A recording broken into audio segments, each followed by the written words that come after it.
Hey everybody, what is going on? I am Maximus Rex and this is Big Baby Reviews. Today is Greg Capullo Day and we're looking at Quasar issue number 25, cover dated August 1991. We're skipping over issue 24. The last review was issue 23. Two reasons for that. Either I haven't acquired the issue yet or that issue is a fill-in issue. But again, we're focusing mostly on the art with this Quasar stuff, so not really a huge problem there. And we're getting closer and closer to the point where Greg Capullo gets a new inker on the series, where I think the art really kind of moves up a notch. So with this issue, we're still stuck with our old inker Keith Williams, who I don't think is doing that great a job. I feel like he's doing more kind of an old school 80s kind of Marvel inking job. When this new guy comes on in a few issues, it'll be a marked difference, and we're definitely going to be moving into the 90s with a much kind of slightly cleaner, more, I hate to say it, high-tech, but also kind of West Coast style of inking over top of Capullo, and I think it'll definitely improve his art a lot. Even though his art is solid at this point, it gets better. And this issue, I will say, I feel there's a slight jump artistically just because of the compositions and the angles and stuff in this one. I'll point it out as we go through. But this issue looks really good as far as page layout, composition. Unfortunately, it just falls flat with the inking, which I think is not evenly paired with Greg Capullo on this. Maybe not so obvious on the cover here. Cover looks pretty good. A lot of weird coloring, uses of color in this comic, quite different from some of the stuff in the other comics I think at this time.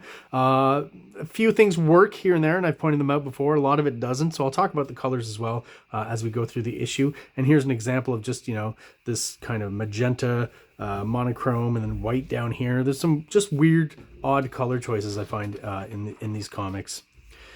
So starting off with a splash page of the Watcher. Looks pretty cool, but once again, just the aesthetic of it all, the inking on top just brings it down for me. Mark Grunwald's the writer, Greg Capullo's the penciler, Keith Williams inker, Janice Chang letter, and Paul Beckton colorist. We get the Kirby splash, double page splash here. As you can tell, it's pretty common amongst artists who worked at Marvel during this period. Eric Larson's doing it, right? I'm pretty sure Rob Liefeld's done it. Anyone who was into Kirby, I guess, used it at some point because it's just a good idea, really, to get you started on an issue of a comic. So again, look at the you know, the care and the talent in laying this page out, and the different watchers kind of watching what's going on.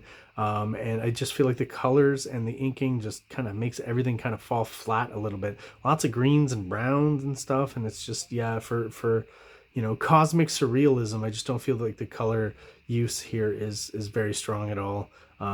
This inked by someone else and colored by someone else would take on a whole new life, because it's a great image. And again, just great art from Greg Capullo all the way throughout. Statted photocopied foreground characters here, middle ground characters as well, right? And then unfortunately you've got the ship in the back that's getting closer and closer. Very Kirby-esque, very asymmetrical, right? And it just gets lost in the background once again because of those colors, right? Pretty much the same color as or close to the characters in the middle ground here. And it just, you know, everything gets really flat, I find. The contrast is just not what it should be color-wise. And that's unfortunate. Weird coloring snafu here or something. These two big white spaces, is that, oh, okay, so it's the lights. I thought these were almost like word balloons, right? And it just, there's another thing where because of that you would color those, you know, say yellow, right? And even back here, to avoid that effect where this, again, with the negative space, almost looks like a word balloon with no words in it. Just an odd kind of element to the overall image there, and the coloring just does not help it at all. The Celestials, always like seeing them. Some cool Kirby creations, some cool Kirby designs. Greg Capullo doesn't, you know, let us down with that, other than maybe not Greg Capullo, but the inker on top once again. And the way they handle Quasar and his kind of astral form, I think is honestly the best looking stuff in the book, right? Just some flat colors, right? He's of that kind of monochromatic thing going on because he is in some sort of astral form, and this is the page where he realizes just because his real body's lost his hands doesn't mean his astral body has to, so they reappear, even though why would you need any of that if you were in astral form? But anyways, yeah, just the aesthetic of this, the clean line, no hatching and stuff, works better over top of Greg Capullo here than anything else throughout the whole comic. Even this shot here, I think looks really good. Great splash page, right? And it's allowing some of that Greg Capullo awesomeness to shine through, right? In the foreshortening and the his treatment of the character's anatomy and stuff. This looks great to me. Lots of working with negative space in this comic with character and with background. So a lot of black and a lot of white. So here, obviously, we've got the white on black to create kind of a void, right? All this stuff looks pretty cool to me. It works aesthetically. And, you know, Capullo, again, getting a bit more leeway artistically maybe, or just trying some different, more experimental compositions on the page. So I was talking about, you know, in your astral form, why do you need to have arms and legs and hands and stuff? So, you know, he's basically relegated. That's his ass period right there, I guess. And then, yeah, he's just turned into, you know, a small little bit of the universe. And then something that I find with some of the shots of Greg Capullo's ladies at this period, these ones here, I feel like he's still maybe using a little bit of photo reference on some of them, and it just tends to make them a bit more flat and posy and not quite as dynamic as the male figures. Maybe not so obvious on these pages here, but later on there'll be more examples of that. So yeah, the character, yeah, I got to point that out too. So we saw Death Urge, and we're going to see him again, right? And he's pure black. Well, now we've got a character who is pure white all through this page.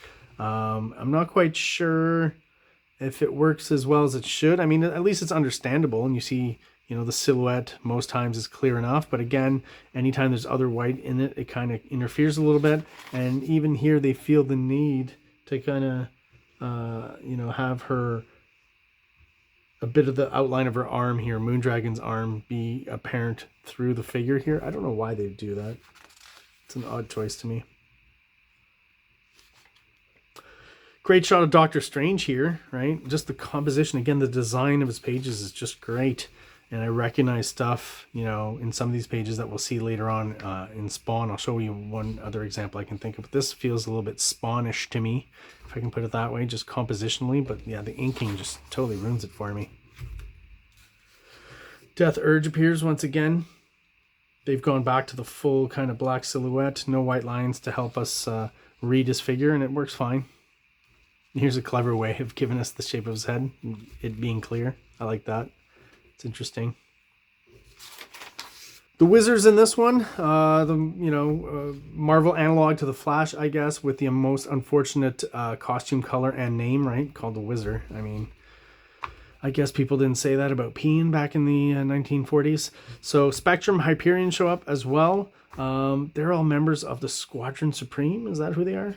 Pretty cool drawing here. I still feel like maybe on this figure too, Capullo's doing a bit of photo reference, and it just doesn't quite work.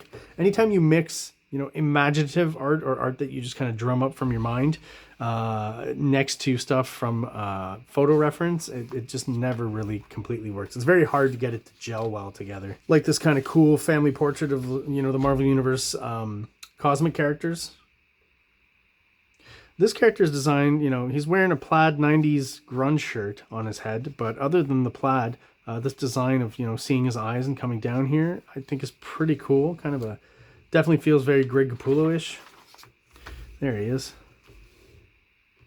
Yeah, so you're seeing glimpses of stuff we're going to see in Spawn, right? In some of the art. This feels, like I said, a little bit Spawnly. I don't know how to say that. Infinity shows up. I thought the design was quite different. I don't know if this is, again, a character that he created or that already existed. Whoever created, though, kudos for the, you know, design of the nipples without being nipples. I think that's hilarious and works really well. And more of this clean line ink in here on Quasar, which, again, is the best looking art in here. And we get another page. This is the one I was thinking about when I was mentioning about the ladies earlier. I definitely feel like pretty much all of these shots are photo reference, and it just, you know, feels boring and flat, as opposed to, again, the more imaginative poses he'll have them in later. So that's a great shot there. Whoever this character is, it just appeared all of a sudden once in the whole issue.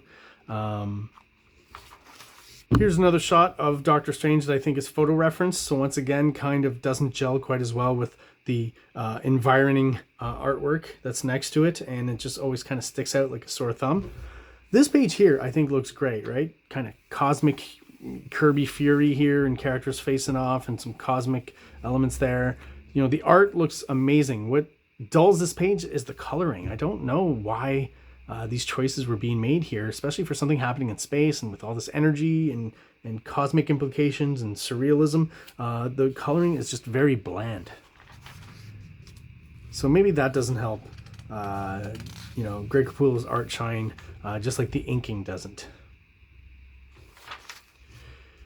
Now these, you get a couple of pages as an artist that you're more than happy to draw, because I can imagine Greg Capullo was able to probably get through both of these pages, you know, in an early afternoon and have the rest of the day off.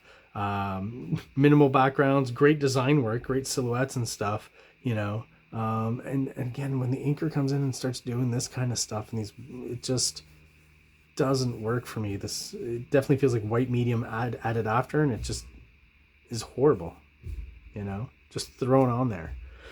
And then this page, I mean, Capullo's really only had to draw the Watchers, and I even feel like they're maybe statted from earlier on somewhere in the comic. Could be wrong on that, but almost feels like it. You know, I don't know if Capullo did a sketch of this or whatever, but this is all color holds and stuff, so that's production department, right? This guy again with his partly cool kind of character design here. No backgrounds. No backgrounds. 2 more pages that Capullo can get through in an instant. So I guess infinity is a part of eternity. Is that what it is there? They're kind of joining up. I don't know that much about that part of the cosmic lore of the Marvel Universe, the more Steve Ditko version of it, right? You kind of have a melding of Kirby and Ditko and those cosmic elements from the 60s. You know, the cosmic Marvel Universe. All right, so Quasar's basically able to reintegrate his body here. That's still missing hands, but of course, as he does, those hands grow back. Not exactly sure, but the sound effects tell us that. Thuck, thuck. That's an odd sounding thing once you say it out loud. And nice bit of exposition. This is, again, you know, as I said, story-wise and writing-wise, I'm not really interested in this. This just goes to show you the level of kind of exposition, you know, that you should be able to kind of get across with the visuals, with the emotion, the art, but then I guess the writer felt like he needed to actually spell out here, so I'll just read this bit to you, right? So Quasar's back. He's got a new look, new costume, right? More 90s, I guess. Hi ladies, I'm back, big as life. You know, he had short hair, now all of a sudden he's got a mullet. It's kind of like when Superman came back. And then he just thinks this. He's not saying this out loud. And for the first time, I'm clad not in a costume S.H.I.E.L.D. gave me, or Eon gave me, or Origin gave me, but a costume of my own design. This uniform signifies that the various stages of my apprenticeship are over. I have become my own kind of hero at last. So yeah, just some hitting you over the head exposition there, so we know for sure what Quasar's feeling inside. Yeah, there's just something about the way he's drawn ladies here that I feel like he's looking at, like, you know, swimsuit issues or something, which is not bad to start off, but I feel like maybe he was just not confident in drawing the ladies yet, and using photo reference to help compensate. Like something like this, I feel like he drew on his own, and it just feels more organic with the rest of the art and works better than the stiffer looking stuff here. And that's where this comic ends. So there you go, guys. That is my review of Quasar issue number 25. If you're still watching and you're subscribed, thank you so much for your support. I really do appreciate it. If you're watching but you're not subscribed, please like or subscribe down here below. It only takes a quick second for you. Really helps the channel out, helps us grow, and helps get us out there to other people who are into comic books just like we are. So everyone out there, thank you once again, and have yourselves an awesome day. Like, subscribe, like, subscribe. King Comics presents Big Baby, Volume 1, Issues 1 to 13, 204 pages of story and art. King Comics also presents Star Crasher one-shot, 32 pages, cosmic sci-fi surrealist adventure. You can find these fine comics at KINGCOMICS.CA, at MaximusRex13 on Instagram, or on Facebook, MaxRex or Big Baby.